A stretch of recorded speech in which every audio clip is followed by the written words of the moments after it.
Bonjour femmes de foi et bienvenue sur ce podcast qui j'espère va fortifier ta foi, va te préparer pour la rencontre avec ton Seigneur et Sauveur et qui va te propulser vers ta destinée, celle pourquoi Dieu t'a mis sur cette terre à cette époque et dans cette saison.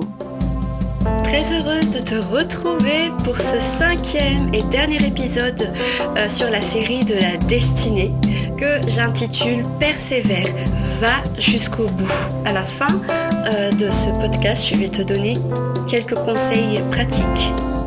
Matthieu chapitre 24, verset 46. Heureux ce serviteur que le maître à son retour trouvera en train d'agir comme il le lui a demandé.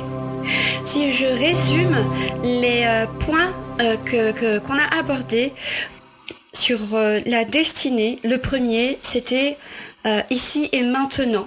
Réalise ta destinée un jour à la fois. Embrasse ta saison parce que c'est ici que Dieu t'a fait vivre pour que tu le recherches, ici, dans cette saison et dans cette époque. Le deuxième podcast, c'était libérer, délivrer. Guérir est ta priorité. Jésus a payé le prix pour te libérer de ton passé, des mensonges dits à ton sujet. Le troisième podcast, c'était l'amour, le lien de la perfection. Sans amour, ce que tu fais ne vaut rien. Parce que ta destinée ne dépend pas de ce que tu fais, mais de qui tu es. Si tu veux vivre pleinement et parfaitement l'appel de Dieu, alors attache tes actions à l'amour qui est le lien de la perfection. Attache tes pensées à l'amour qui est le lien de la perfection. Quatrièmement, écris la vision. Écris la vision sur papier ou sur support numérique, mais surtout écris la vision dans ton cœur, dans tes pensées, dans ton agenda, dans tes paroles. Entendre Dieu, écouter Dieu, exerce ton oreille à entendre Dieu. Et donc aujourd'hui, persévère, va jusqu'au bout. Luc chapitre 14, verset 28.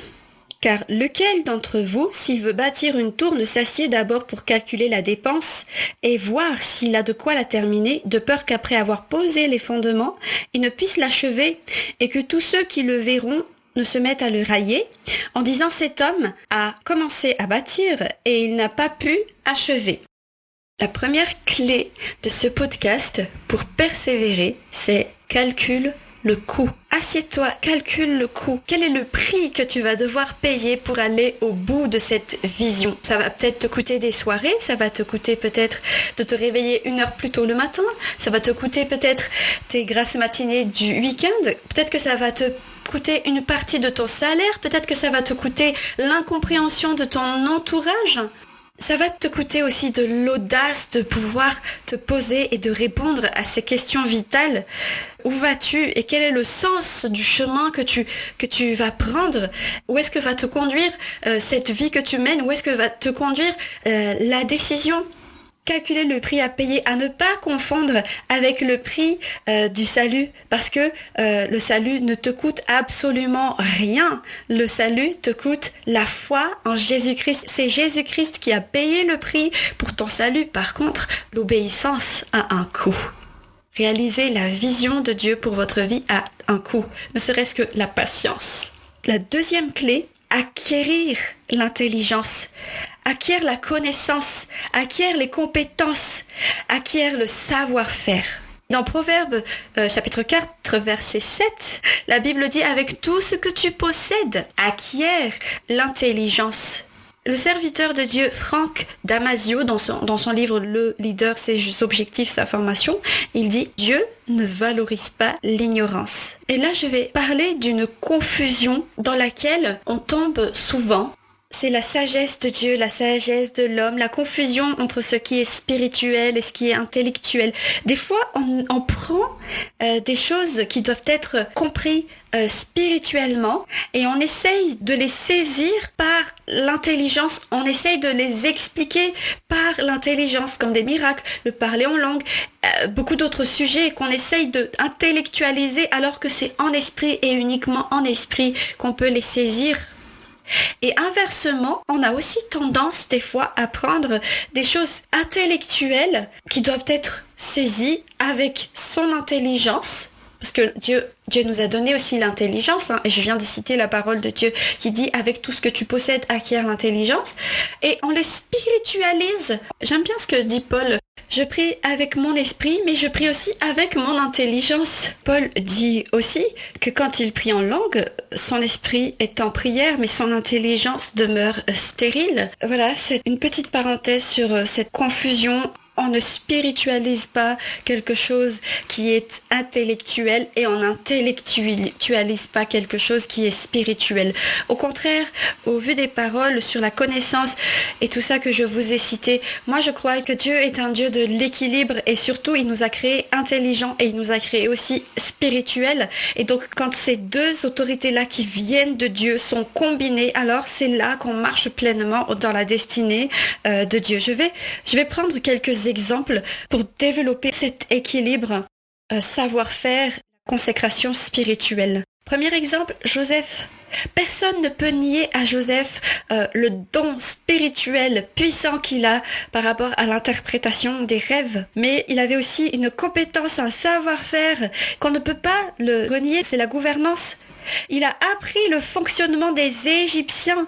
Il a appris sans compromettre sa foi et il a régné. C'est une intervention miraculeuse spirituelle de la part de Dieu qu'il a établie et il était prêt. Il avait le savoir-faire et l'établissement qui vient de la part de Dieu. Il était prêt.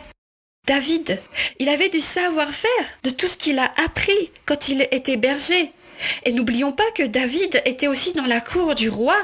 Et donc il voyait comment ça fonctionnait. Il a appris sans se corrompre. Et il a été établi par Dieu, par une onction spirituelle. Et quand le moment était venu, il était prêt. Il avait un savoir-faire. Il avait de la compétence. Daniel, à Babylone, il a appris le fonctionnement du royaume babylonien sans corrompre sa foi. Et puis il y a eu l'intervention divine et de la sagesse divine et un miracle divin qui le protégeait. Mais il avait la compétence. Il maîtrisait son sujet sans corrompre sa foi. Mardoché, l'oncle d'Esther et Esther elle-même, Mardoché était un fonctionnaire dans ce pays qui n'était pas Israël, je le rappelle. Il connaissait le fonctionnement de la cour sans compromettre sa foi. Ils ont appris, ils étaient prêts, mais ils ont vécu l'intervention aussi miraculeuse de Dieu, une intervention spirituelle. Il y a cette combinaison puissante de la connaissance, du savoir-faire et de l'onction de Dieu, de la consécration dans le Seigneur. L'un ne doit pas aller au détriment de l'autre. La foi sans les actes, elle est morte. Donc ce deuxième point, apprends, maîtrise le domaine dans lequel Dieu t'appelle à œuvrer. Surtout quand personne ne te voit. Tu peux lire des ouvrages sur l'éducation des enfants, par exemple, te renseigner sur le domaine. Garde ce qui est bon, sans compromettre ta foi. Dans cette persévérance, que Dieu te trouve en train d'accomplir la vision quand il va revenir. Parce que Jésus va revenir, mais vraiment bientôt. Et qu'il te trouve juste en train d'accomplir ce qu'il te demande de faire. Heureux ce serviteur que le maître à son retour trouvera en train d'agir comme il le lui a demandé. Que le serviteur fidèle et prudent que le maître a établi sur ses domestiques pour leur donner la nourriture au temps convenable, heureux sera le serviteur que le maître à son arrivée trouvera agissant ainsi. En vérité, je vous le déclare, il l'établira sur tous ses biens. Si au contraire c'est un mauvais serviteur qui dise en son cœur, mon maître tarde à venir, et qu'il se mette à battre ses compagnons de service, à manger et à boire avec des ivrognes, le maître de ce serviteur arrivera le jour où il ne s'y attend pas et à une heure qu'il ignore, et il la serrera de coups de fouet et il lui donnera son lot avec les hypocrites. C'est là qu'il y aura des pleurs et des grincements de dents. Ça se passe de commentaires. Juste que le Seigneur te trouve en train de faire ce qu'il te demande de faire. Ne regarde pas aux autres, ne passe pas ton temps à critiquer les autres, à envier les autres, que le maître te trouve dans la foi quand il reviendra. Alors j'en viens aux outils pratiques par rapport à la destinée en général, à ta destinée, et donc surtout dans cette persévérance d'aller jusqu'au bout. C'est bon d'avoir des outils. Dans ce podcast, nous avons compris que nous avons besoin d'acquérir des connaissances, des savoir-faire. Donc je vais te donner 3 conseils pratiques, 3 outils. Je vais te donner le conseil le plus important à la fin. Le premier, ça va être un podcast. Je pourrais te conseiller beaucoup de podcasts comme Luc Dumont, Sandra Duby. Mais aujourd'hui, j'aimerais te conseiller le podcast Et si on avançait avec Marielle, coach en organisation. En tout cas, moi, écouter ces podcasts m'ont aidé. Et l'un des fruits est le podcast Femme de foi. Même si le Seigneur m'a mis à cœur de prêcher, ces outils simples m'ont permis de passer à l'acte, au fait. Moi, avant, l'organisation était un poids. Je me mettais une pression sur l'organisation, ce qui était absolument pas efficace parce que, au lieu de me libérer, mon organisation avant était contraignant et en écoutant les podcasts de Et si on avançait, au fait ça m'a donné des clés pour être juste efficace et merci Seigneur pour ça. Mon deuxième conseil pratique, c'est un livre. Je pourrais aussi vous conseiller beaucoup de livres, mais si j'ai un livre à vous conseiller par rapport à la destinée, c'est bien celui de Katie Brazelton, De mon quotidien vers ma destinée. Katie Brazelton est pasteur, coach existentiel et spirituel. Ce livre est en rupture de stock tout le temps dans les librairies chrétiennes, mais moi j'ai trouvé mes exemplaires, parce que j'en ai déjà offert un, sur Amazon. Le livre coûte à la base 18,90 €, mais moi je l'ai acheté à 40 € parce que voilà, il est vraiment très bien ce livre. Et le troisième et dernier conseil pratique, c'est la Bible. Et je vais un petit peu m'étaler sur le sujet pour vous laisser sur ça. Je vais parler un peu de l'histoire de l'Église primitive et évangéliser son monde connu en 300 ans. Après la Pentecôte, quand les 120 disciples, hommes et femmes, ont reçu le Saint-Esprit et leur culte était joyeux, libre, ils se réunissaient dans les maisons, ils aidaient beaucoup, ils ont changé la face de la société. Les gens devenaient bons les uns envers les autres. Ils travaillaient, ils avaient des fermes, des cultures, et il y avait beaucoup de miracles, il y avait beaucoup de guérisons, et il y avait beaucoup de résurrections de morts au milieu d'eux. Et bien évidemment, ils étaient beaucoup persécutés par les autorités en place, religieuses et politiques. Mais plus cette église primitive était persécutée, plus elle grandissait en nombre et leur territoire s'élargissait. Jusqu'en 325, où il y a eu les siècles obscurs, comme disent les historiens, où un empereur qui s'appelle Constantin est monté sur le trône et il a christianisé sa religion, son culte qui rendait à son dieu, qui est le dieu soleil, Misra. Et à partir de ce moment-là, l'église où les vrais chrétiens étaient encore plus persécutés, mais c'est surtout que c'est un faux christianisme qui a pris la place. Et ce truc-là n'avait que son nom de chrétien, en fait. Il n'y a plus eu de miracle, il n'y a plus eu de guérison. C'est l'église maintenant qui tuait les gens. Ils ont instauré plein de choses qui anti-bibliques et ils ont interdit la Bible. Ça veut dire que la Bible est devenue quelque chose de très saint et donc elle doit rester sur l'altar, vissée à l'autel. Et donc les gens n'avaient pas le droit de la lire parce qu'elle est sainte, ce qui est très paradoxal.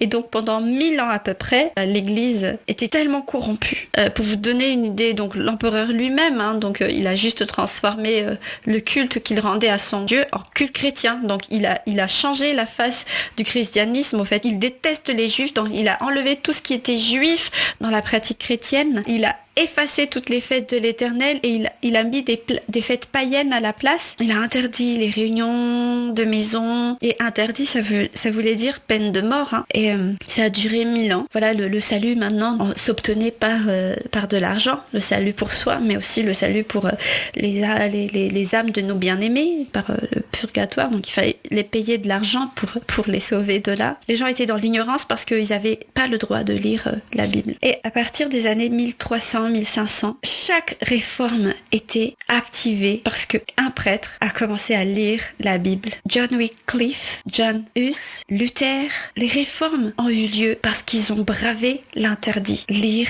la Bible.